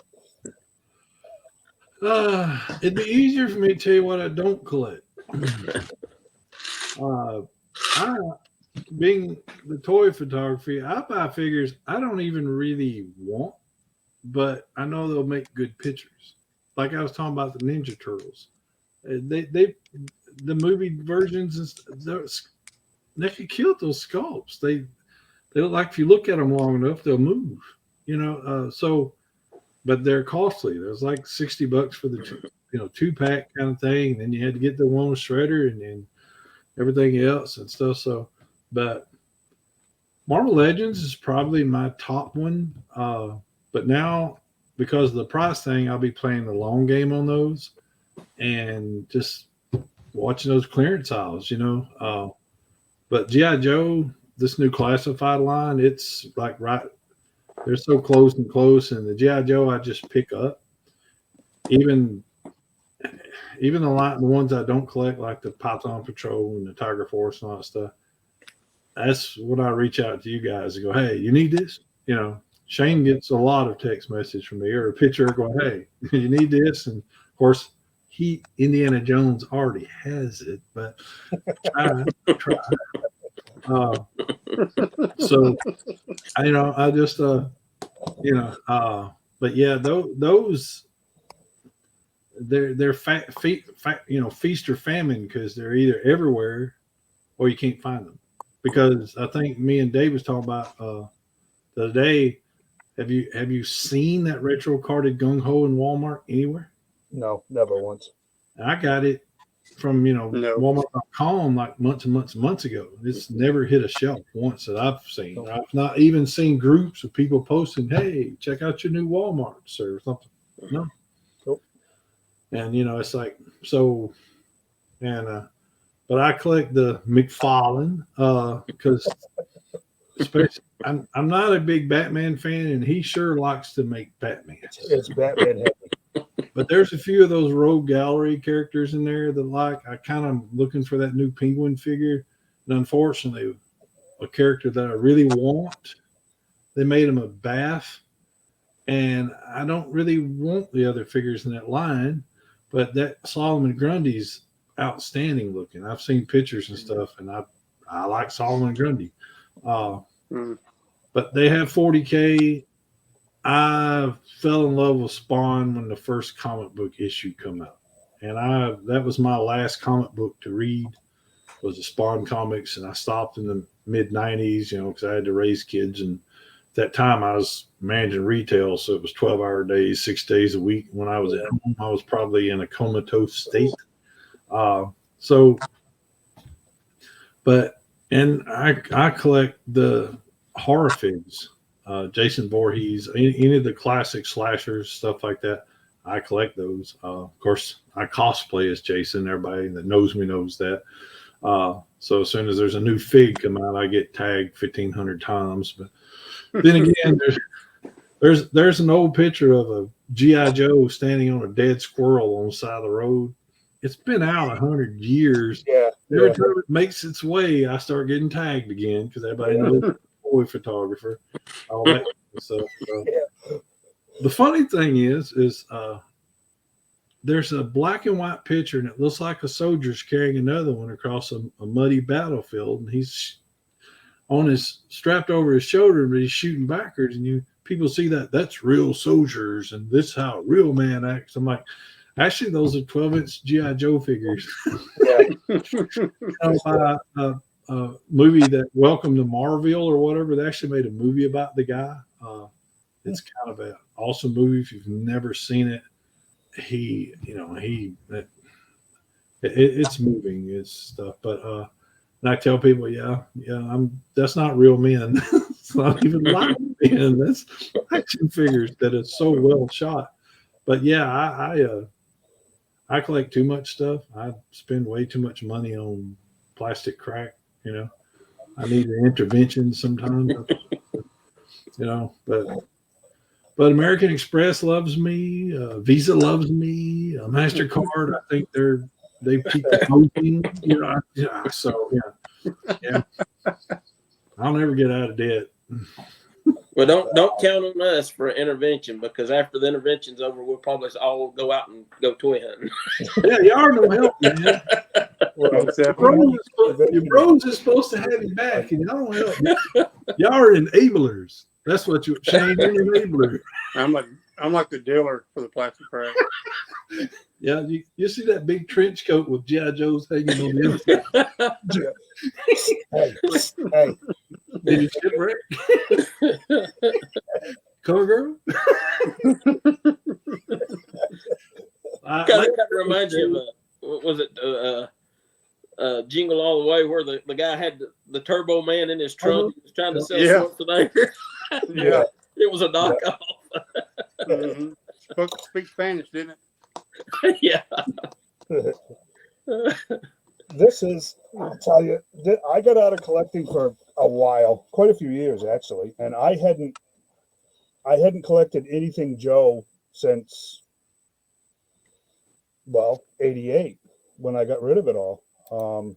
And I'd seen stuff in the stores and like that, but I always still collected a lot of DC stuff over the years, and Star Wars. I collected Star Wars for years and years and years.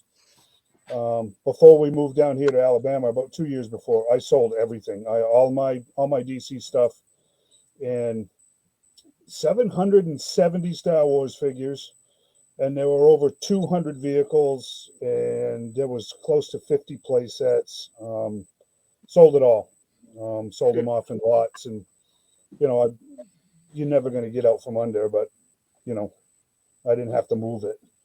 So, but this, I went into the store in 5 years ago, and there was this Rex from Mattel. Just took over the Jurassic Park license from Hasbro, and I bought this Rex because I was going to build a 6-inch Batcave diorama, and I needed this Rex for Batcave, right? And that was going to be it. I was going to pick up a Batman, right? A good one, a good Batmobile, this Rex, and I was going to have somebody mill me the penny, right? And I was going to build a big foam Batcave, and that was going to be it.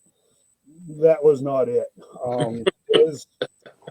There's a couple of hundred dinosaurs here, but this line is dying. I have to tell you, this line is dying off because the movies are done as of last summer.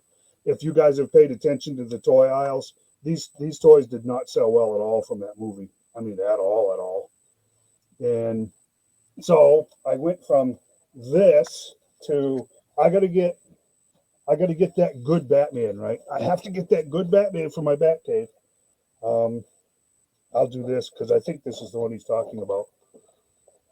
Mr. McFarlane got the DC license, and I have to tell you, being a Batman fan, even I get a little tired of the Bat heavy. But the villains that have come out, the Killer Croc, the Man Bat, and the Bane, the oversized figures this year, those are phenomenal figures. Mm-hmm. These are awesome. Ain't seen a Bane, and I want that Solomon Grundy. So yeah, and I cannot find the Catwoman yet. I have Ra's al Ghul, I have the Batman, I have the Penguin, but I can't finish Grundy yet without the Catwoman. I did just finish the Starro from the Crime Syndicate. This is a really awesome figure. Yeah, I've Toy Bros been taking awesome pictures. Yeah, nice. This one's actually really, for a builder figure, this is really nice. And I didn't get back into the Joes until I bought a couple of the classified when they first started, and I almost immediately sold them. Shane actually bought my Cobra Commander Supreme version. And Homicide Detective down here that's in our group here in Birmingham bought a lot of the rest of the stuff. but we're raising two grandsons, and I got to the point where I really, really was genuinely concerned with these kids, 12 and 8 now. They got no imagination. They don't know how to play. These kids don't know how to play. And we've had them since they were babies. So it wasn't for lack of trying, but it's just I got sucked into the Joes because I can get him in comics, which he's had some interest in, right? He's still he's still not too old to actually appreciate the cartoon. And boy, I got sucked in hard. I got stuff here that I never had. As you can see, one of the members, I can't even begin to tell you how generous these folks are, and I would never share their name publicly, but you know who you are. Got us started with the Defiant and a Terradrome and a mobile command center, and we're slowly but surely piecing those together and restoring those. I've focused mostly on 25th anniversary figures because I really like the sculpting. So what he and I are going to do is we are going to do a mashup, Jurassic Park / G.I. Joe photo comic. So we're going to start taking pictures. We're going to mesh the two stories, starting with Jurassic Park and going up through. And I'm getting ready to actually start. Hopefully tomorrow, I'll pick up two more dinosaurs that I've been waiting for. And I will get a teaser done, and maybe posted. It's going to be a long process because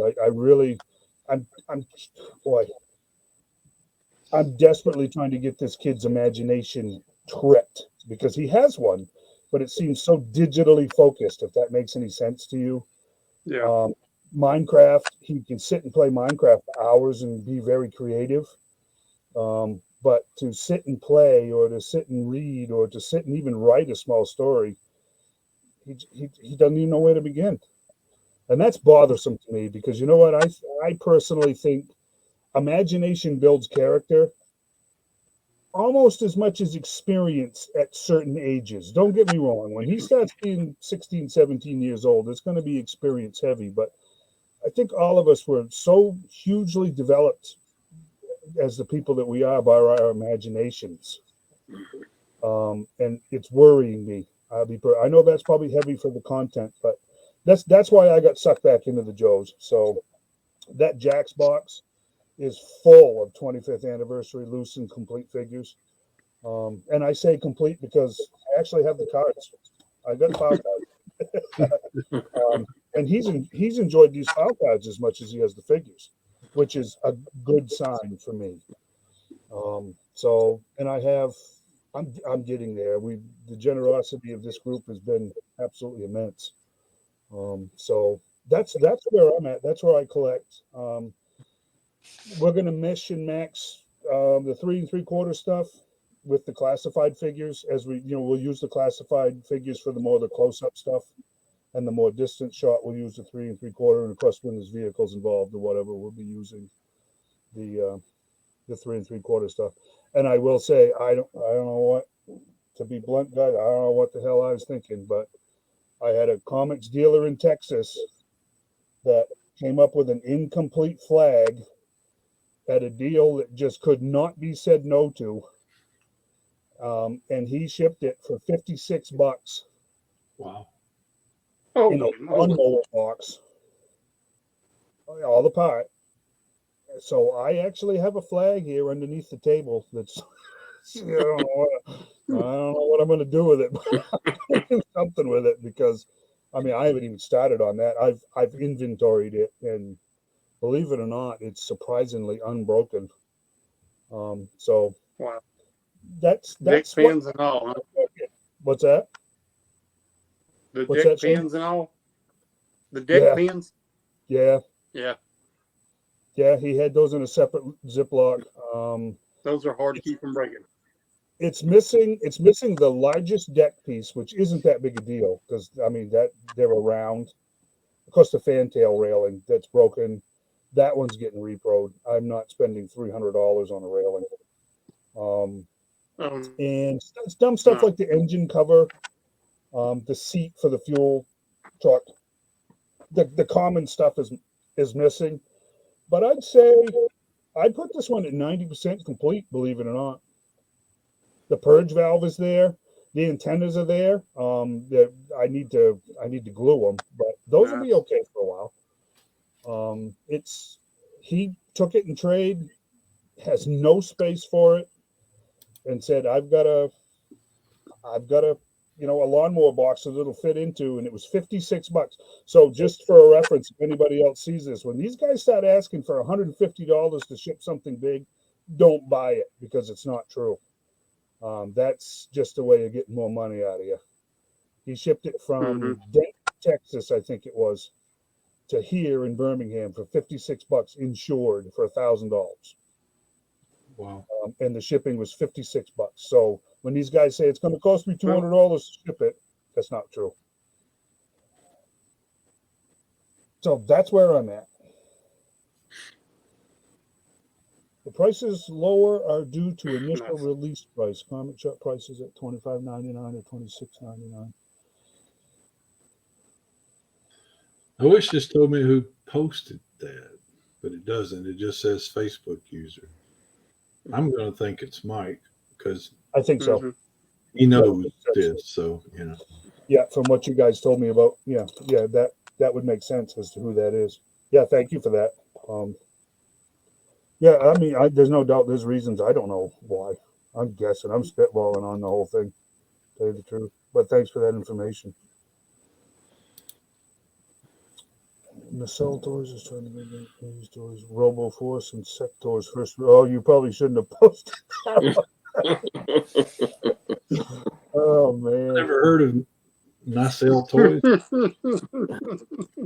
Yeah, I'll say that. You know what? I'm going to end. I still ain't heard of them. I don't know.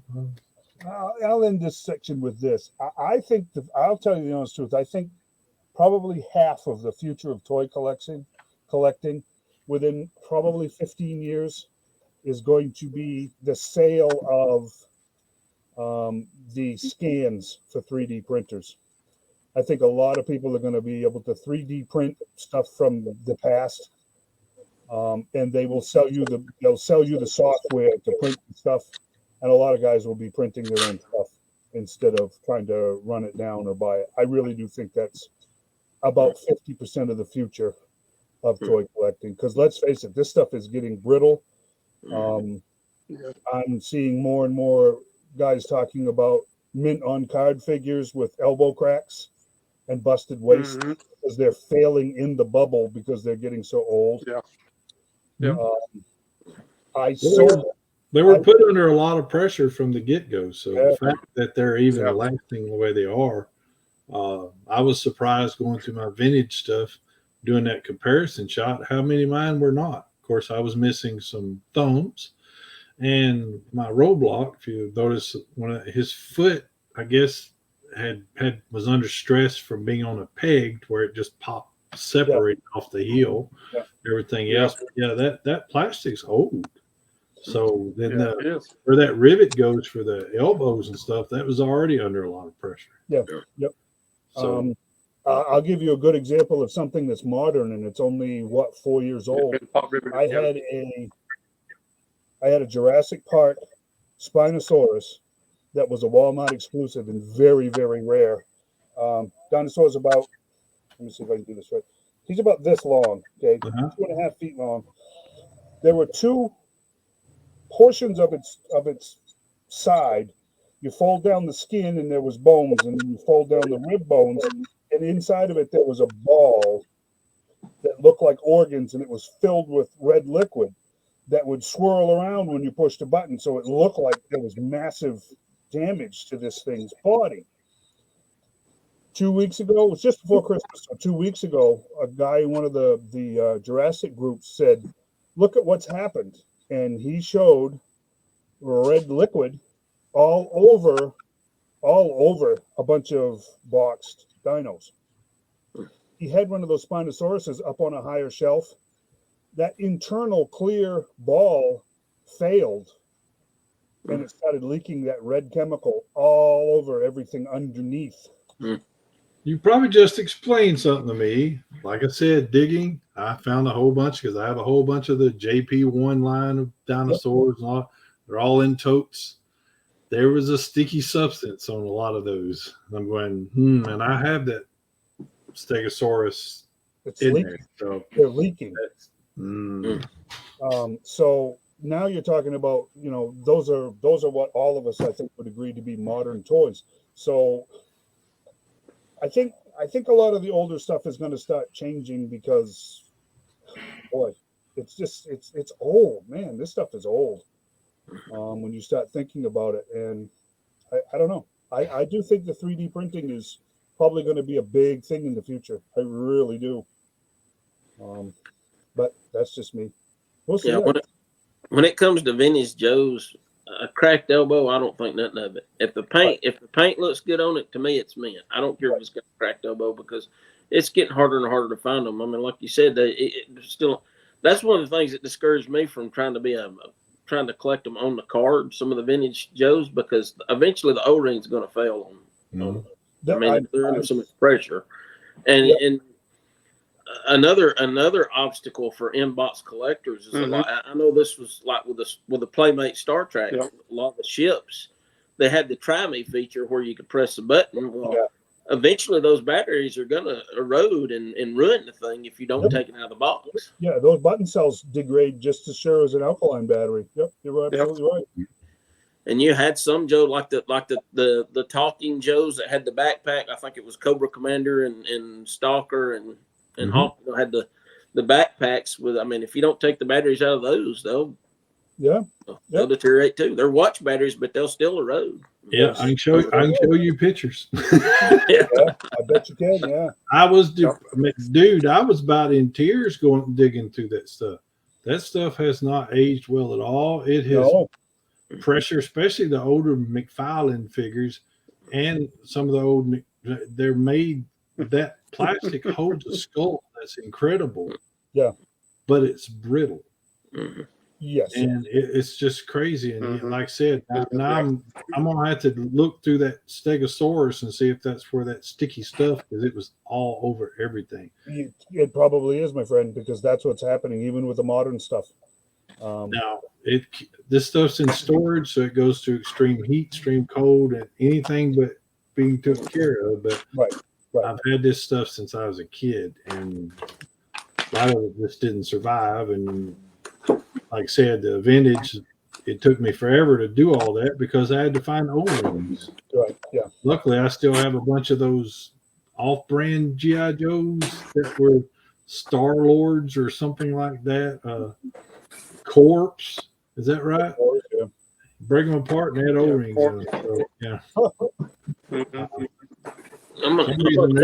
Some reason their O-rings were just fine, but yet, 30-year-old G.I. Joe, he's in pieces. Because I've been seeing pictures of that, Joe's, men on the card Joe's that are literally in pieces in the bubble because the O-rings degraded and snapped. So, I mean, I think it's safe to say that that's probably going to end up happening to a large number. I don't know if I'd say majority, but a large number of these figures are not going to be what they were, even though they've never been opened. So, what you got, John? I got the Sky Havoc I got yesterday has never been. I mean, you can see it's still sealed in the bags. Yeah. And of course, it's vac metal.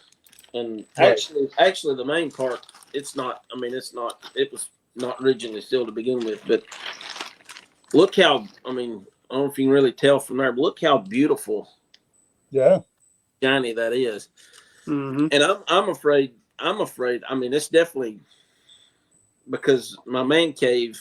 I have an air conditioner there during the summertime, but during the wintertime it gets cold. It's outside, and so I'm debating on whether to take this out there because the vac metal is bad about, and I got the Sky Night Raven and the Shark, and they don't look nowhere near this good. I mean, the Night Raven, you can tell it's deteriorated some and all that, and I would love to take this thing out and put it together, but I'm afraid that if I take these, especially these that are still sealed up, when that air hits it, and if I don't keep it in the house, I'm afraid it's going to deteriorate and look like those are worse.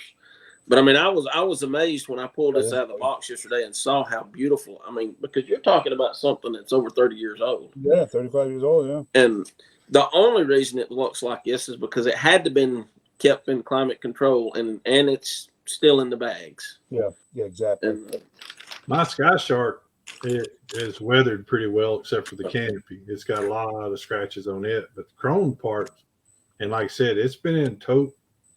And I mean, they're just tossed in totes. They're not in bags. They're a 6-year-old kid's toy box put in stores. And that's basically what it equates to. But it's held up pretty good.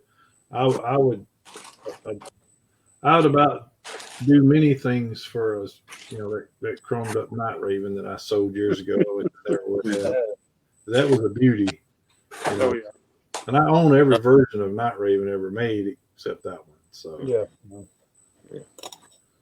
I actually, Jason Adams, one of the guys in our groups here, he bought some Box Joe stuff from a guy in Florida, and he picked up the Sky Raven for me this past spring, I believe it was. And of course he bought several items from that guy, so he kind of gave us a deal on it.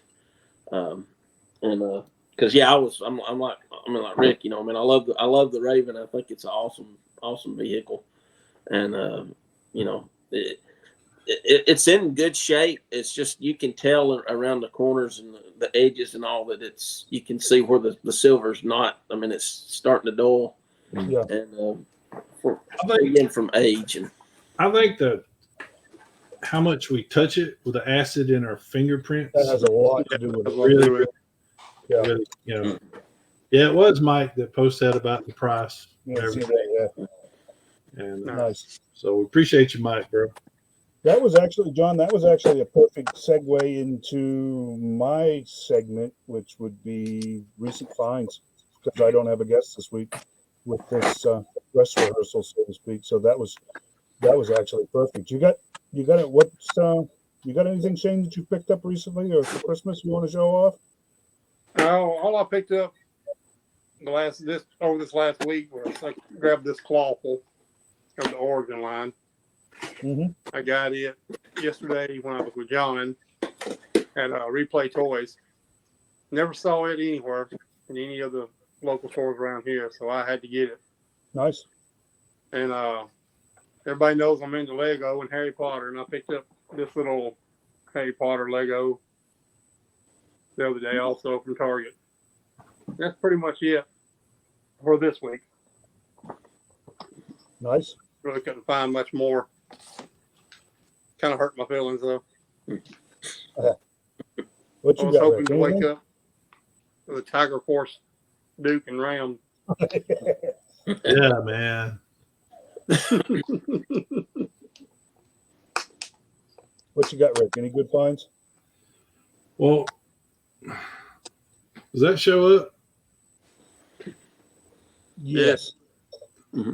I got a couple of Death Troopers for $15 each at Target, and of course I've got many pictures of me, taken of them at toyboxpics.com. No, Instagram. I don't have a .com. I used to have a rickpruittphotography.com about 12 years ago. That got expensive maintaining that, and so I didn't care anything about that. So. Especially nowadays, everything you do on Facebook and Instagram and everything. So yeah, I did my top 10 figures, and I was trying to figure out the best and on how to do that.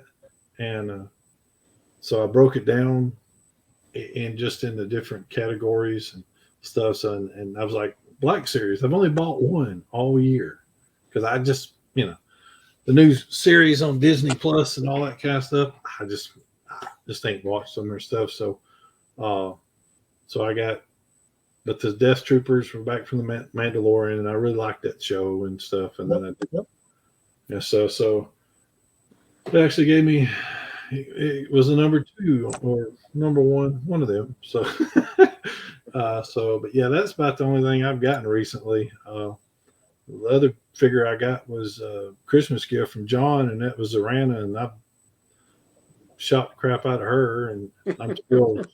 I mean, it's an awesome figure, and I'm still all kind of grateful for John for doing that. And but it's like I got to shoot it with Lady J, and she's I'm kind of addicted to the likes I get on pictures. So Sure, yeah.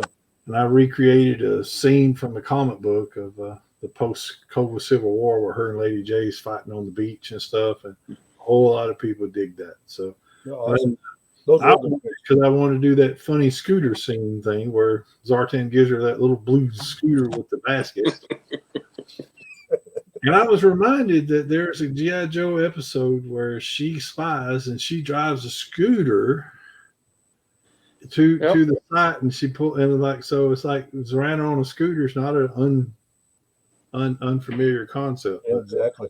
But yeah, I thought it'd be fun to do right before Christmas that Zartan give her a scooter instead of a motorcycle to go saying and everything and stuff. But yeah, when I started doing research on her to find maybe some artwork somebody's done and stuff, I just found that comic strip and stuff of her and Lady J fighting over, and especially with I took the words directly from the comic book page and just kind of put them in mine and stuff, and people just digging. When I can capture a panel or something from a comic book with the photography, people really like that because it brings back memories. Like Dusty, I brought back where he has the lizard in one hand and the snake in one hand. He says, "I got us dinner" and stuff, when he's talking to Outback and all that kind of stuff. And everybody's like, "I love that comic," blah blah blah. And Dusty really with that, But then I done the one where Dusty with the balloons dropping from the cartoon series, and everybody's like, "I remember that." And stuff. So the Funhouse episode, yeah. And when I get to trigger that nostalgia bone, I like that. So nice. I'm going to give you a heads up. This bit was an experiment on my part too with this laptop. If I drop out, it means because the battery pack died. But did you guys see this back last year? This IDW came out with this 40th anniversary issue for the silent issue, the original G.I. Joe 21. Yeah. They did this, and it's reimagined. It's the original story plus retold with different artists, page by page. It's actually a cool book. Pick it up if you see a copy of it. I've got to get a better copy of it, and I'll tell you why. Mike, you got some of them? Hook me up, brother. Yeah, he might. Yeah, if he's got. Yeah, let me know if you've got a real minty copy of it. I'm going to need it. I'll tell you why. I saw a post from a guy that was the promoter for Virginia Comic Con this past year. I've never bought artwork before, but he and Larry Hama did 100 of these raw inks of that cover. This was the cover that Larry Hama wanted for issue 21. Marvel took it away from him. He did everything but the cover. Okay. So this is the cover that ended up on this new anniversary issue. There's 100 of these, and it's signed and numbered by Larry Hama. And they put them on one of the original boards, the original Marvel Comics cover page boards. You probably can't see it on the edges, but let's see can you see it? Yeah. It was just a cool homage to the old Marvel cover sheets. Nice. So this was an earlier Christmas gift. I got this, but it was about 3 weeks later, got an email saying that he and Larry had done 50 colored signed prints. Yeah, you go. And nice. Whoever had bought one of the original 100 had first dibs on these 50s. These 50 of these. Well, it turns out only 45 of them were actually signed. Accidentally, 5 of them went unsigned. So there's actually only 45 of these colored ones that are signed. And I've got, well, thanks to my wife, I've got both, which is kind of cool. Very nice. the raw ink and the colored. Sweet. No, nice. So what I'm going to do is, if I can get a good minty copy of this my one corner is bad on this one. Larry Hama's at Pensacon in February, and my wife has already said we can go. I'm going to see about getting the comic signed by him too in the gold ink, and then I'll have all three of them framed together, which will be. I think that'll be actually kind of cool. That was Mike Launch. You see that? Yes, I did. Oh, see, yeah, and that's the problem. It was actually a popular book, but I got that one on a whim, but I got the art. So if I get the book signed, great. If I don't, that's okay too. I am going to be sometime between now and then. I'm hoping to be able to find the comics 3-pack of issue 26. That was the origin story. It's Tommy Arashikage, Stalker, and Snake Eyes, the Vietnam pack. Yeah. I would really like to have one of those and have Mr. Hammer sign that for me too. But I'm not. I can't pay $300. I can't pay eBay prices for one. I can tell you that right now. And go down there and get him to sign it too. So if anybody in the meantime comes up with a line on one of those at some decent money, let me know and I'll see if I can swing that. But that's the plan anyways. So that was my haul recently anyways. So I'm pretty pleased with this. First time I'm in 45 years of buying comics, I've never bought art before. So that's kind of cool. I don't have to buy it. John and Shane give it to me. Well, we're over 2 hours. We are. And I think we will wrap it up there because, like I said, this battery indicator on here is doing some weird things. So, you guys did a fantastic job tonight. I hope you see this. I have all the faith in the world, Rick. You'll be able to smooth this all out and clean it up and make it, polished. No doubt in my mind. And seriously, it is greatly appreciated that you stepped up to do this because it's way outside of my league. I'm digging the interaction with the chat too. That is cool, actually. So I like that. Yep.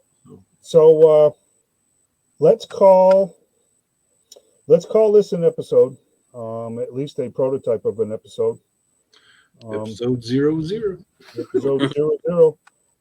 Looking forward to you guys after action report in the comments. How's that? You Toy Mercs, you've got your briefing for this week, so let's see your after action reports in the comments. Let's see what you think. All right. Awesome, guys. Thanks very much. Bye, guys. We'll see you soon.